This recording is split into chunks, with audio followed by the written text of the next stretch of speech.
Hey everybody, it is Indigon and I am back with another mail call, and today's video is courtesy of Midwest Coin Hunting.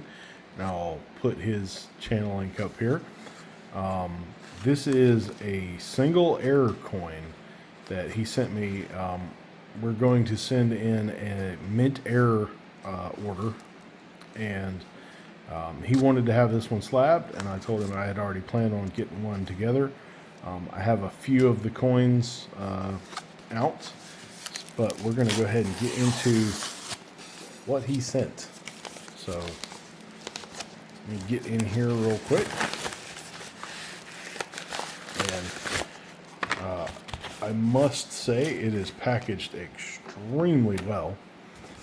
So he had it in the cardboard as well inside of the bubble mailer. And you kind of I'm going to cut this open off camera just so I don't tear anything up.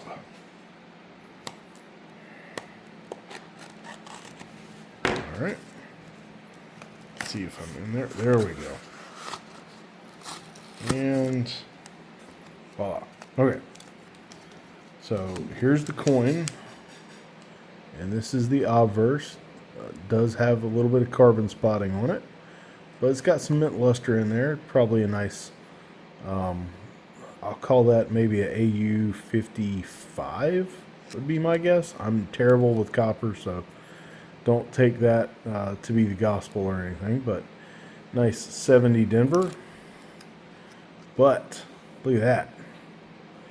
This is struck through an already struck fragment, according to Midwest Coin Hunting, and I kind of tend to agree with him. I think there's something definitely going on there.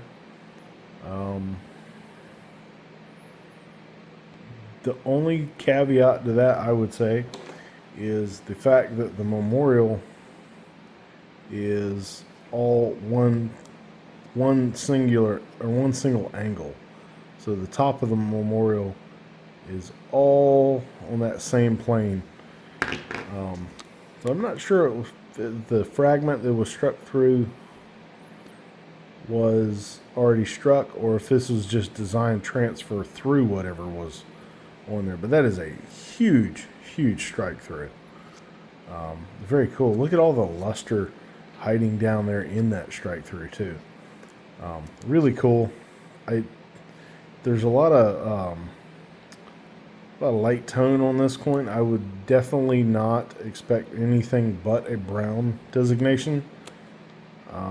But it's circulated, so it gets brown anyway. But really cool coin. So thank you, Midwest Coin Hunting, for sending this one in. I look forward to seeing how that one grades. And I figured I'd just kind of go ahead and give a quick overview of some of the other coins I'm planning on sending. And then one that I think I'm not going to send. So first up, and we'll start from the back of the order, is a West Virginia with a pretty nice little reverse cud. The first cud I found in circulation, and it's not super high grade. The obverse is definitely not in the best shape, and you see the weakness up here on United, which is opposed to the cud itself, but pretty nice. So that one will be going. This one will also be going. This is I think this is technically going to be a slightly off center, but it's a 1994 Philadelphia, and the bottom part of the 4 is completely gone. So it's off center. I'd say probably 3 to 5% or so on that one, maybe 5. Pretty neat, but I got that one out of a vending machine, believe it or not. Next up is one of my favorites, and I found, I want to say 3 of these now. This is the Salt River Bay Major Die Clash, and check out the neck there. There's a lot going on this coin. And this one is a probably low mint state or high AU, but nice, very nice die clash on that one.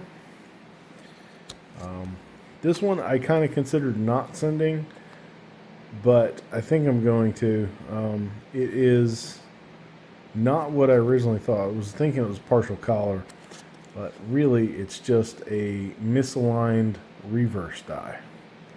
So you see the rim is completely gone there, and we have full rim on both sides of the obverse.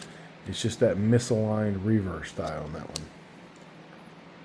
But that coin is in extremely good shape as well. That one is a mint state example. And then next up, this one I think is more of a slider. I think it's like an AU 58 or so, but pretty nice Cumberland Island. Ignore the hair there. Pretty nice, but this one is a partial collar. And it is noticeably more or larger diameter than a regular quarter. And again, that one, the high grade is most of why I'm sending that one in. And then have a very cool broad struck nickel, and look at it clashing too. It's got the tone, it's got the clash, this super strong clash. Look at the reverse design peeking out behind the back of his head. But very cool broad strike. And this one I want to say is an 85, 83, 85, one of the two. Very cool coin there. And then my favorite for this submission is going to be a uniface double struck. So this reverse side didn't have any design transfer here, but the obverse did. It's got the L from Liberty, and it is a 1985 Philadelphia, and probably like a mint state 63 or 4. I mean, this thing is really nice condition.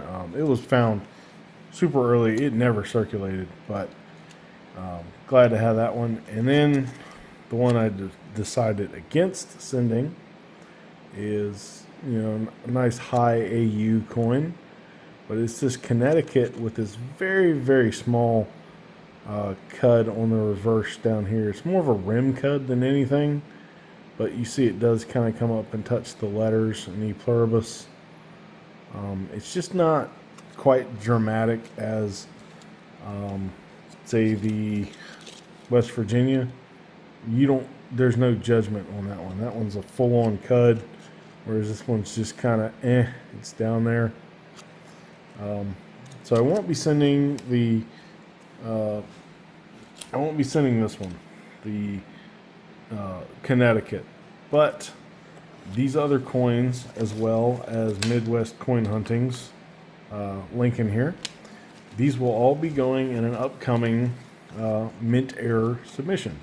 So if you'd like to see more of these, please hit that thumbs up if you enjoyed it, and subscribe if you'd like to see the follow-on, see what PCGS has to say about these. But anyway, thanks for watching, and have a good one.